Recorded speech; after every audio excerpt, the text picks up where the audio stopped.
Welcome back to the Robezoid channel. I'm your host Mark and welcome to your test drive Thursday. This Thursday we are taking a test drive of a fragrance that I've owned since 2019. Never completed a video about it, so I gave it its just due last week, and now this week we're going to talk about it. This one called L'Issey pour Homme Sport Mint, which is a flanker to the original Sport right here. This one had a limited run as a summer limited edition flanker, which Issey Miyake is known for. They do tons of summer flankers yearly. These things are usually on the market for several months, then disappear. Now, it's nice to see a flanker of the Sport version and other versions than just the original L'Issey. The original Sport was penned by Jacques Cavalier, an all-star nose that can hit a home run or really flop. And for the Sport edition, this was sadly a flop for the brand. And personally for me, it wasn't a really good release at all. It's actually one of the poorest ones, in my personal opinion, out of the whole Issey Miyake lineup. Now, I'm surprised it actually received a couple flankers. But the brand is known for that. They don't care if it's a flop or not. They will flanker them up. As you can see through their resume, if you go on Fragrantica, you'll see some of their worst sellers still get a couple flankers, then they axe the line. So we're going to see how this one fares. I'm looking at it versus other mints in the designer genre. Is it worth seeking out? Because of course it's a limited run release, which was, it has several years behind it now, so it's an older release, so it's going to be really hard to purchase now in 2023. But these videos, I think there's not too many videos on this particular fragrance, first of all. Second of all, anybody that wants to buy this, A, you're not going to see a tester anywhere. So you're not going to be able to test it out, and B, you're probably going to have to go online and purchase it. So that's the only way, unless you go to one of these shops that has fragrances. I love these, you know, you just go into a new town and you go to a shop and they have like stuff like this kicking around, brand new retail, maybe below retail, they're trying to sell it off, it's collecting dust. These are the videos, this is for you to see if it's worth purchasing. It's definitely worth purchasing, and put it on eBay if you want to. There is a sucker born every day that will pay 200, 150 for this thing. So let's go under the hood. Let's take a look at some stats on this one. It was released back in 2014. So yeah, it's almost hitting its 10-year anniversary here. The nose behind this, they didn't bring back Cavalier. Wonder why. They brought in another all-star, Alberto Morillas. Morillas does hundreds of fragrances a year, pretty much. He has done a total of 15 Issey Miyakes. Just looking at his resume, many summer editions. So he's there almost like one of their go-tos for these summer editions. So Morillas can do freshies, yes, and he can do them well as well. He can do some poor ones too. But yeah, Morillas, a great nose. You got to give him props. Major notes to my nose. There's not much built upon this. This is a true blue summer release, which doesn't have much of a back end. You're going to see many top notes being the major notes. Mint, which obviously is in the name, so I'm assuming you got to have some mint in it. Grapefruit, which again, another citrus top note. And then geranium, and that is your glue. The geranium is going to be the thing that is going to stay the longest on your skin personally. So let's get into it. Let's sniff this one out. It is my scent of the day, but let's sniff this thing out. Let's remind me of the introduction. We'll put it on strip first, but I do want to put it on skin as well. And, ooh. Okay, so. Done. Two different stories, first of all, on the strip and on the skin. Much better on the skin. So, mint, which is what I'm going to call this thing. I'm not going to call it the whole name. Them and their names, very long names. Mint starts off like any all-star Issey Miyake release. And the opening is where the money's at. That's your money shot. Their openings are always, well, not always, but the good ones are bright, citrusy, vibrant, cool, and this is right up that alley. It utilizes those citruses in the mint flawlessly. Morillas did his thing here. It's exactly how I want my Miyakes to be. It's almost a slap in the face if you're going to do a fresh Issey Miyake release and it's not amazingly bright. It just doesn't work. They have such a good track record with their freshies that if you're going to misstep and not do something authentic, bright, citrusy, you might as well scrap it. The one thing I noticed that this one lost all, and I mean all of the synthetic opening, terrible synthetic opening that was in Sport. This one started screechy and bad. They went back to light, bright freshness, and it's beautiful. Now, so what makes this one so good? Well, the grapefruit. The grapefruit's amazing. It shows some tartness, some sharpness, and that's what I want in a citrus. It has a fresh breeze blowing through, like a light green breeze. An airy green minty note comes through. The mint is green, it's grassy, it's cooling. It has a little bit of a peppery touch from the geranium, but very much thin and watery. I love that. The grapefruit and the mint intermingle for a while before the geranium comes in, but really bright and uplifting. This 1-2 punch puts this one into one of the better Miyake openings of all time. And I'm not joking here, perhaps not on the summer 2009 spectrum, because that's the podium, that's the top dog, but it's in the conversation of top 5 as far as opening, as far as bright openings, right? I'm not talking about the rougher, older, the ones that are built for winter and fall. Those are standouts, but I'm not talking about those. I'm talking about freshy openings. It's transparent, it's watery, lots of grapefruit, lots of mint, and it just gives it its spotlight. And a lot of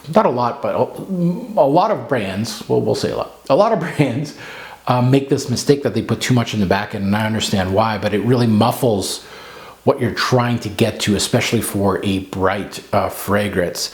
The mint itself, as a standalone, the grapefruit itself is better than your regular run-of-the-mill grapefruit. It is a very good one. I wouldn't say Pamplemousse, Guerlain, tartness, like really authentic, no, but it's up there. The mint itself,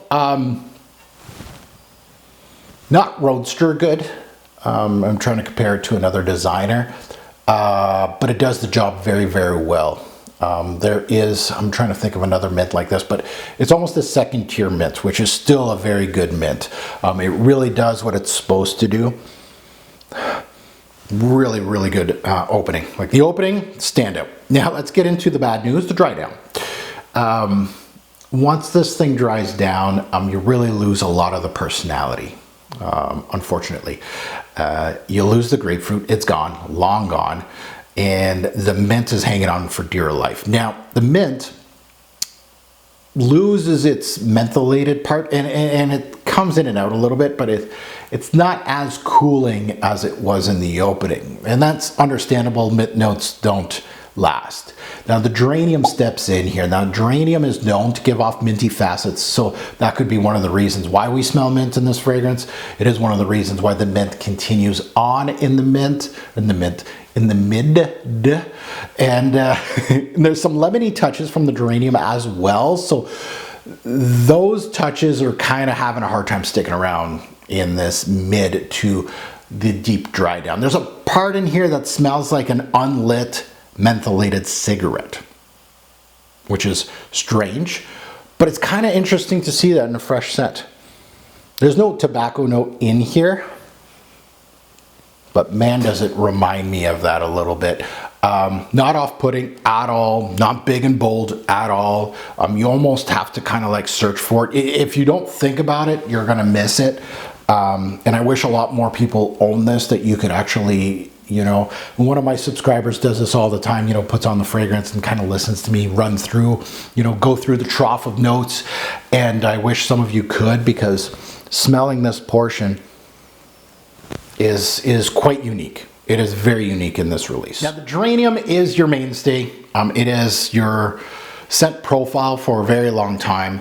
The scent gets a mild white wood, like a blonde woods. There's some soft vetiver in here backing it also, which helps continue this green theme, but none of the woods or the vetiver bring much to the table. as the geranium is your main player with this mintiness. There's some rose floral quality that tries to push through in the back end. But as far as this thing's going to go, which it's not going to go too far as far as performance-wise, and we'll get into that. That's all that's really hanging on as far as the primary note. Overall, a much better scent profile than this, basically. And I'd highly recommend this over this. That's 100% over. I would. Now, the scent has much promise in the opening, but very much comes crashing down towards the end. As you're going to see in the performance section of this review, there's not much that backs this mint and grapefruit in the opening, sadly. So you're losing a lot of that oomph and that greatness in the opening. If it had something in the back end a little more interesting, I think this could be a worthwhile one to go and seek out. Now let's get into Seasons, Day Night Versatility and Performance. Seasons, this is strictly a summer release. Now you can pull it off, of course, at the tail end of spring, you know, once those hot days of spring, but it's mostly for a hot day. You can, again, steal some sprays during the cooler months, but don't expect much performance out of it, if any at all. Day or night, this is more of a daytime scent. It's a casual day scent. You can dress it up too during the day if you're wearing a suit, you know, going to work. This won't offend people. More of a daytime scent. Versatility fairly high, right? You can dress it up, dress it down. You can wear it in all seasons, basically, but don't expect performance. Yeah, you can wear it to the beach, you can wear it going to the mall, you can wear it going on a date if you want. Those are all things, high versatility with this one. There's nothing too crazy here. Performance, and I spoke about performance a few times now. Longevity. This could be the poorest performing, I think it is, this year that I've reviewed. Maybe 2 to 4 hours. 2 to 4 hours. And this is over several wearings. Like I'm not kidding. And I was in climate controlled. Like I know it's winter now in Canada. Wearing it outside in this Canadian winter, it just 10 minutes. It doesn't last. Longevity 2 to 4 hours. Projection is well below average. Probably the worst performing fragrance that I've tested in 2023. But it is what it is. Now, my final thoughts. Well, my final thoughts on this one. What can I say? Well, it started out really well for this flanker for me. Right from first sniff, I prayed to the fragrance gods that this didn't smell like this with added mint. I really didn't. And the fragrance gods said, okay, no, it won't. Perfect, great. The citruses and mint are all on point. You gotta give them props where I have to give them props. You're not going to get too many grapefruits that smell like this or mints that smell like this in the designer game, we'll say. They're both very good. The backbone is just the soft, woody, floral, Miyake, white, musky thing. Nothing too crazy here, but it really doesn't have any oomph. It doesn't have any bite to it.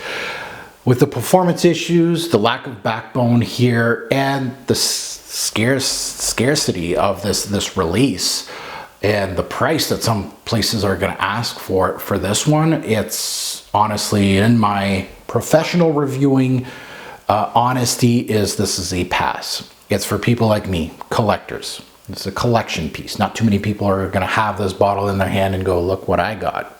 And people are going to be like, even like big frag heads are going to be like, what? Never heard of this. It's something to just spray on. It's nice to have in a hot summer day, but it's not a flanker that I would suggest to really seek out. Unless you're looking to collect a whole bunch of mint-based fragrances. It has a very solid mint in the opening. Not one of the best, but a solid one. Now that I'm done with this one, it's time for you to hit us up in the comments below. Don't think too many people own this, smelt this thing, but it's nice to see maybe a few people that do. Please help out the community and let us know what you think about it, good or bad. You agree, disagree, like performance-wise, please tell us. You tell me, hey Mark, you're wrong, this last 6 hours on my skin. I'm looking forward to reading all your comments. And as always, a great pour fragrance will make a lasting impression. Choose your summer-based Issey Miyake release wisely. Thanks for watching, YouTube. Have a good one.